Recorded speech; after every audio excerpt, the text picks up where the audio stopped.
সুপ্রিয় দর্শক, আসসালামু আলাইকুম, নমস্কার। আমি পীযূষ কুমার পাল। আজ কথা বলবো একটা নতুন কমন কিন্তু ডেঞ্জারাস রোগ নিয়ে। এটি হলো সিওপিডি অর্থাৎ ক্রনিক অবস্ট্রাকটিভ পালমোনারি ডিজিজ।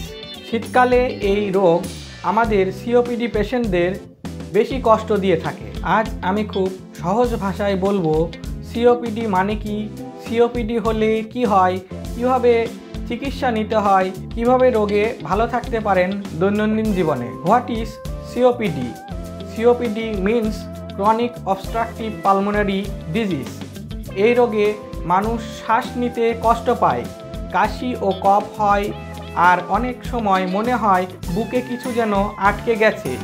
এই রোগে ফুসফুসের বাতাস ঢোকার আর বের হওয়ার রাস্তা সরু হয়ে যায়, তাই মানুষ ঠিকমতো শ্বাস প্রশ্বাস নিতে পারে না।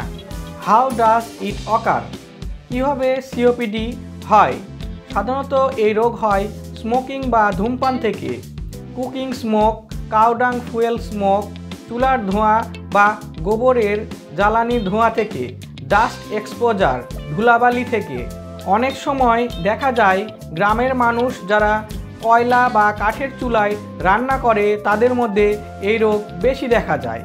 মনে রাখবেন, সিওপিডি একবার হলে পুরোপুরি সারানো যায় না, কিন্তু ঠিকভাবে চিকিৎসা করলে ভালোভাবে বেঁচে থাকা সম্ভব। Symptoms of COPD. সিওপিডি রোগের লক্ষণ। রোগের কিছু প্রধান লক্ষণগুলো হলো শ্বাস নিতে কষ্ট, শর্টনেস অফ ব্রেথ, নিয়মিত কাশি, ক্রনিক কফ, বেশি কফ, স্পুটাম প্রোডাকশন, হাঁটলে হাত ধরা, difficulty walking or climbing stairs. অনেক সময় রোগী ভাবে এই তো কাশি ঠিক হয়ে যাবে, কিন্তু ধীরে ধীরে শ্বাসকষ্ট বেড়ে যায়, তখন অবস্থা জটিল হয়। ট্রিটমেন্ট বা চিকিৎসা। সবচেয়ে কার্যকরী চিকিৎসা হলো ইনহেলার থেরাপি। এতে ঔষধ সরাসরি ফুসফুসে যায় এবং দ্রুত কাজ করে। সালবিটামল, ভেন্টোলিন শ্বাসনালী খুলে দেয়।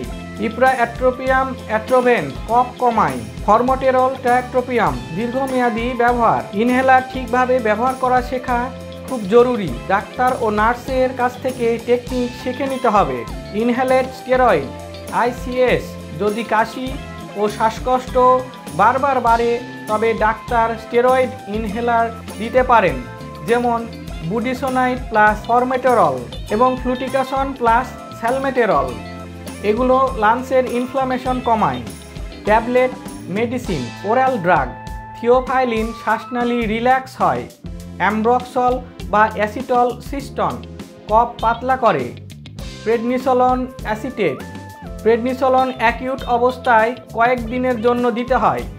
অ্যান্টিবায়োটিক যদি কফে পুজ হয় বা জ্বর থাকে। Oxygen therapy.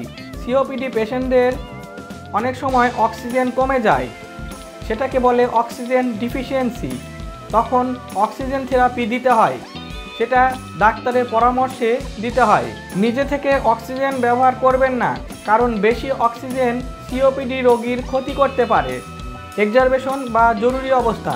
এক্সারবেশন মানে হলো রোগ হঠাৎ করে বেড়ে যাওয়া, যেমন হঠাৎ শ্বাসকষ্ট হওয়া, কফ বেড়ে যাওয়া বা রং পরিবর্তন, জ্বর বা ঘাম।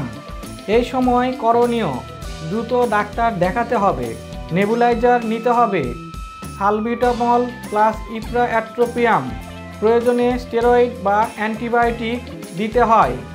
অক্সিজেন দরকার হয়, আন্ডার ডক্টরস অ্যাডভাইস। মনে রাখবেন, দেরি করলে ফুসফুস একদম ক্লান্ত হয়ে যায়। কেয়ার অ্যান্ড লাইফস্টাইল, যত্ন এবং জীবনযাত্রা। ধূমপান সম্পূর্ণ বন্ধ করতে হবে, কুইট স্মোকিং। ধূমপানই সিওপিডি এর প্রধান কারণ।